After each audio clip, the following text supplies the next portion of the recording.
Well, this is Mr. Gary Bowen.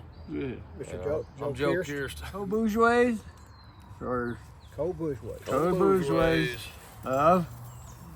Well, Joe and I have been together so long now that we do everything together like this, kind of share a thing. Joe's native Haciendan, and he's been here at the Hacienda for forever, so we thought we'd just do this thing together. I started coming here when I was a little kid. It's where I first got a taste of this. And so it's a real honor now to be putting on these events here. I gotta tell you, man, this camp was one damn fine camp. Yeah, thank you. Thank you. Thank you much. It's You added a lot to it. We're glad to have you. yeah. I first showed up at the Hacienda in 1984 when I moved to New Mexico, and I could look out over this area right here and think, well, wouldn't that be nice to have some good, honest to goodness, solid mountain men camp set up, you know, and be able to teach and learn and communicate with each other. Yeah. And it's only taken a few years to get it here, but we started, what, 3 years ago, Joe? 3 years ago. And it was funny the way it happened.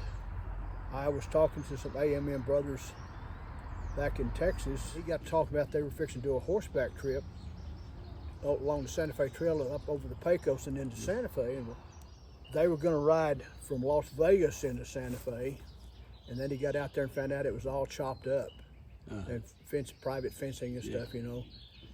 And A lot of that going on these days. yeah, it is. And I said, well, it'd be nice to ride the Santa Fe Trail as an option. He said, yeah, it would. He said, but we don't know anybody. I said, I know most of the ranchers over there. And they asked me to help them plan that trip out, friends. And we got all these ranches signed up so they can actually ride on the Santa Fe Trail and not have to ride along the road, and then have a place to camp and rest the horses and stuff like that.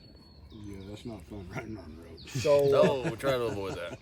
and we got the last big ranch, and it had just sold, and they had a new manager, and one of the guys that's helped me put this together was the old manager of that ranch.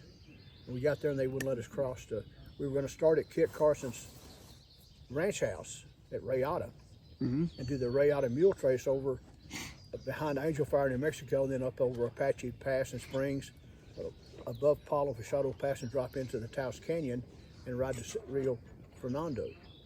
But then that's been chopped up, so we had to revamp Reroute. And we got over Palo Fachado, and there's some national forest land over there, and they rode from that area there, I think it was around 45 miles through the trip. And I had so many people contact me, and I don't know really how it got out. I might have let it slip that they were doing this ride. Well, all these AMM guys started contacting me, and well, they were trying to keep it small, keep it organized, and when you're trying to get on new property, especially private property, big crowds scare people. Yeah. So Yeah, especially looking like us. Oh, yeah. Yeah. A bunch of guys looking like us with guns. So I brought it up Not to always Brent welcome. hey, let's try to end this thing at the Hacienda, and we'll invite all these AMM guys in, and we'll set up camp. He said, man, that sounds like an excellent idea. So I started working on that, and I picked up the phone and called Joe. I said, I need your help. And of course, he was eager to join in, and so we've been a team here for 3 years. And of course, we've been a team a lot A lot longer than that. So the ride ended here. And then we had a big feed here. And We've got an old friend back in Texas that raises buffalo, and he's donated buffalo all two years we've had it, or I guess all 3 years now. I think so. that's what was in the pot last night. That's what it was last night. Man, that was good. Then they have more buffalo stew today. Yeah. We only eat make pretty it well at these small things, I batches, gotta 3 say. gallons at a time. Yeah, eating poorly. But Eating poorly. They're so accommodating. oh yeah. Oh, these are Well, good see, people. Daniel, the director here, Yeah. he was like Joe, young guy when I first met him. I didn't recognize him when I saw him all grown up and stuff, but it's really worked, and Daniel's done a fantastic job taking care of us and helping feed us. Well, Joe's been coming to rendezvous with me since he was 10 years old. His mother would bring him, and she'd stay with him after his mother got to know us. she left him with me because she knew we wouldn't eat him. I think she was hoping you would. Well, maybe so, but I wasn't going to say that. But 1 year out of how were you? 15 or 16 when you hitchhiked it? Something like that. He was young, and I don't think school was quite out yet. His parents wanted him to stay in school there, fish up. So, but I had my priorities in line. He did. He dressed in buckskins and grabbed his rifle and hitchhiked to Angel Fire, New Mexico to our rendezvous. And any one of us would have been more than happy to come get him because he was an important part of our group. Well, I wasn't going to miss it. Man, I'm very proud of him. Well, you had a lot to do with that, Gary. Not going to lie. Yeah, probably all the bad stuff that I did. you learned. Maybe. This is the biggest one we've had so far. Word got out. The first one I think was 18 AMM. Last year I think total we had 36. Not everybody got in the photograph because they just came in for like one afternoon, but they did come in dressed. I've heard figures this year from 44 to 46. Well, we had more than 40. Yep. Yeah. Definitely. We're tickled with the turnout and the support we've gotten.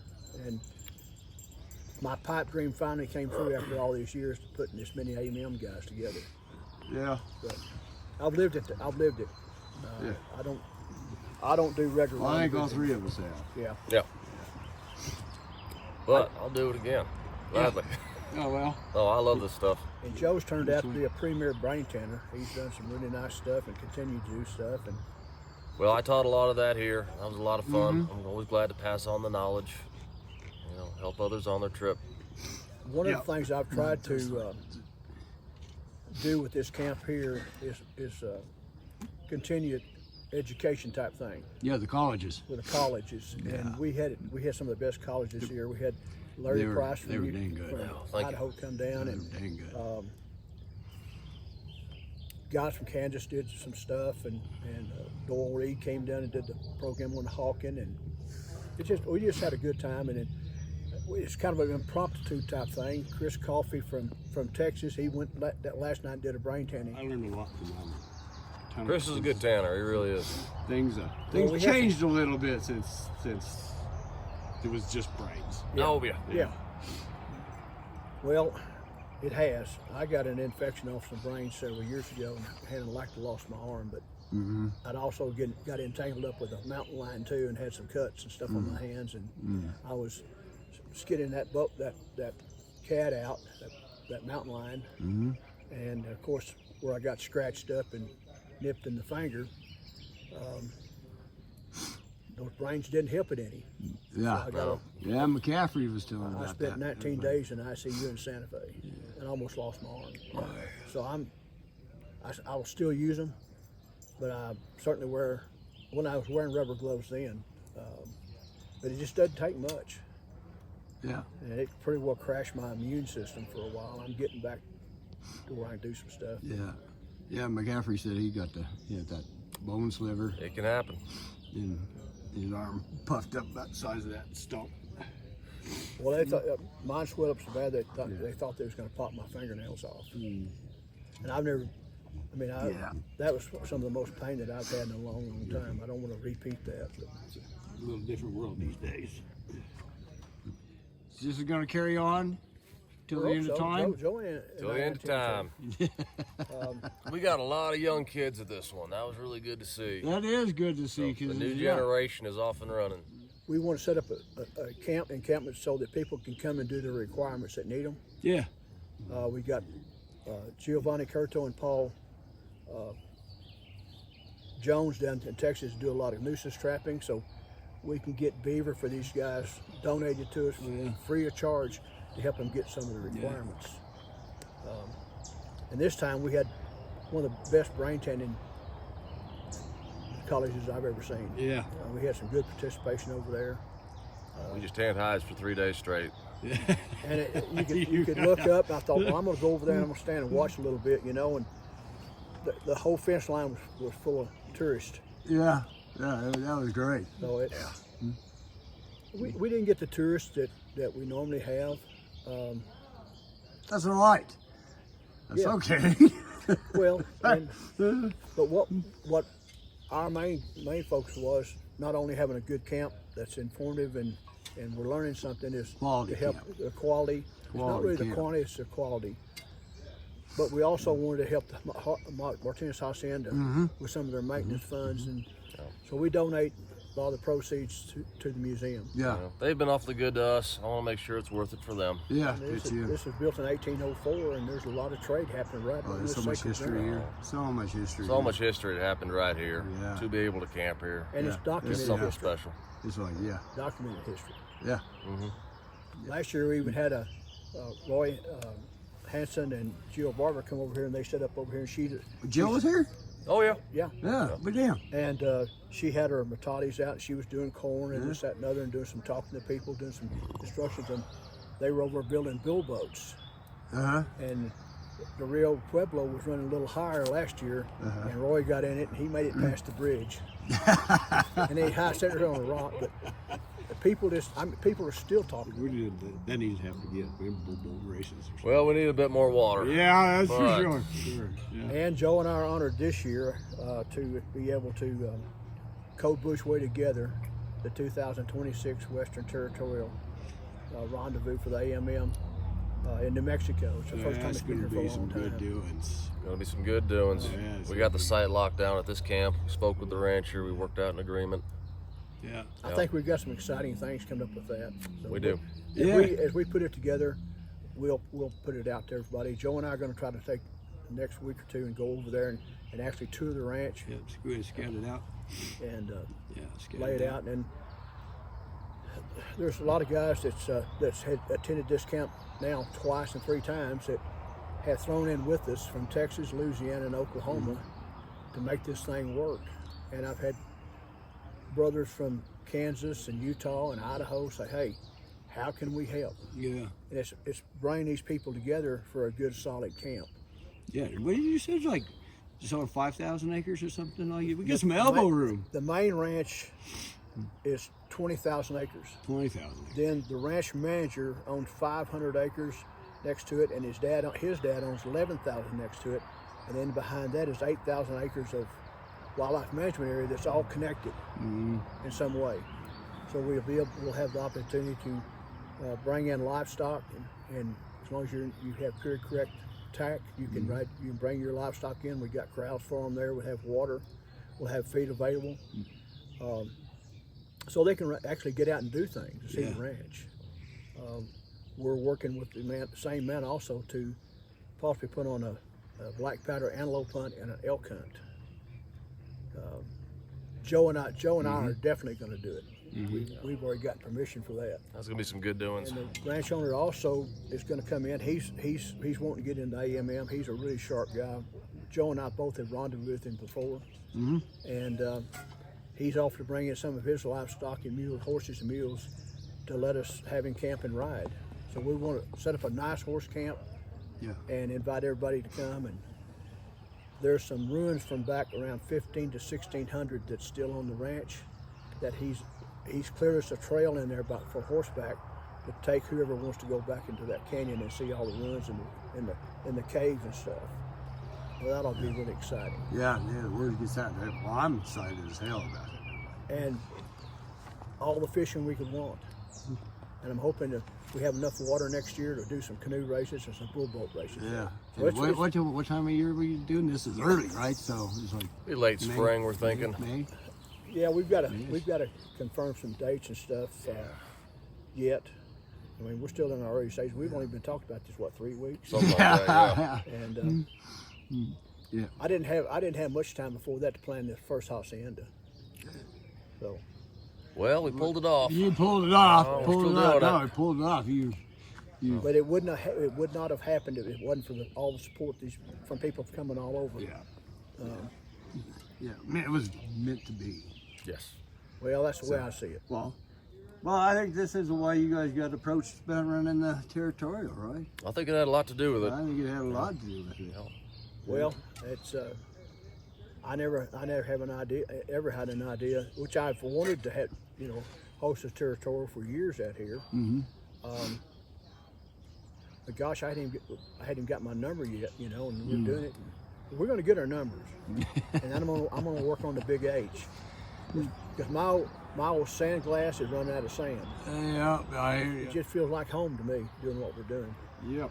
Well, And I've decided I get to think spend time with him. All right. It's just- Anytime I can get on the ground with this guy, Yeah. you know, we've it's done, worth it. they really blessed this old man's life. Yeah. Well, I think there's a reverse is true too. It's a fact. Yeah. And then we over a doggone canoe, you and I met online, and Yeah. it goes crazy from there. So, Yeah. Yeah. It was meant to be. It's meant to be. It was meant to be. That's called fate. and it's like the canoe trip we talked about, and goes back when I worked for the New Mexico State Parks. I spent a lot of time at El Vado and Heron over there, and I could see what that river could or could not do. There's times you can't run it. There's times you can't You run it. shouldn't run it. That's what you do anyway. And I thought, even though I own 7 canoes, I thought, I'm not sure I want to drag 7 canoes down the river. And we had a bunch of guys that was interested in going. But Oh then- yeah, there was like almost a dozen that were from all over the country. contacted me. And we'll get that revived. We'll figure out something. Yeah. We'll get on the water somehow. No. I can tell you that there's some beautiful stuff in there. Yeah. Beautiful country. I want to see it. All those pictures is awesome country, that you took. Yeah, there's some of the most amazing stuff. Like, except for the monks at Christ in the Desert Monk, they don't share their beer. I know. I What's don't up with that? understand their attitude at all. Yeah, they've got a brewery there. Yeah. I hear it's a pretty good brewery too. Yeah, I it is. don't know. I mean, they wouldn't share. Like one of them said, it's got to be a good brewery. It's wet. Yeah, how about running the Rio Grande? Is That's worth doing. we're there. No, I've got You a done bull it? boat trip planned for that. When? That's what he's going to do. When I get a bull boat built. Uh-huh. Okay. I'll keep you in the loop on that. Okay, please do. Oh, I don't this know has what- been a real honor. Yeah. It really That's has. what it has. It's You been- know, and I feel awfully proud when I see a camp come together like this. Oh, You Yeah. know, just Quality. seeing your hard work pay off, that's always a good feeling. this was a quality. And being part of history. You know, a lot of history here, and we're carrying it on. Yeah. With the quality of people we've had, we're actually making history. Yep. Yeah. And by you being here and document it for everybody to see, it's just one heck of a good group of people. Oh, yeah. I mean, you can Yeah. you can just see the camaraderie here, Oh yeah. And you might not Absolutely. see them but once a year. This has been a heck of a journey, and I'm proud to be a part of it. I feel really blessed. Well, I'm honored that you invited me to that winter camp to Well, begin with. you and I then both- this too. We know from experience living in a teepee. You live in a teepee full time. I lived in one 3.5 years Yeah. in all seasons. I wouldn't have taken for that experience. It is rough a little bit sometimes. Well, I wouldn't want but to. worth every moment. I wouldn't want to tear down and take down every few days. But Yeah. I can't think of a better Well, way that's to why I live. got in a 14 teepee. foot. That was probably the biggest brotherhood's about is Yeah. making sure that Everybody everybody's takes care of good. each other. Yep. Yeah. Got your back. And that's Exactly. that's what's Got so your back. special about it. Yeah. It's not just join a club. It's a brotherhood Yeah. that everybody looks out after each other. Morning, Daniel. Morning, Daniel. Take care of bringing you some breakfast. Holy Yeah. smoke! I hope you're hungry. You see how good they take care of us here? I know. Thank you, Daniel. You got it. Holy good. smoke! Good. Come on up and grab some, you guys. All right. Ah, well, thank you. Fry some Well. eggs, but yeah. Oh, yeah, thank you. I'm going to take you up on that. Yeah. Sounds good to me. I'm gonna get some breakfast. Yeah, I'm starting like Cambodia. Yeah. Thanks, guys. Thank you.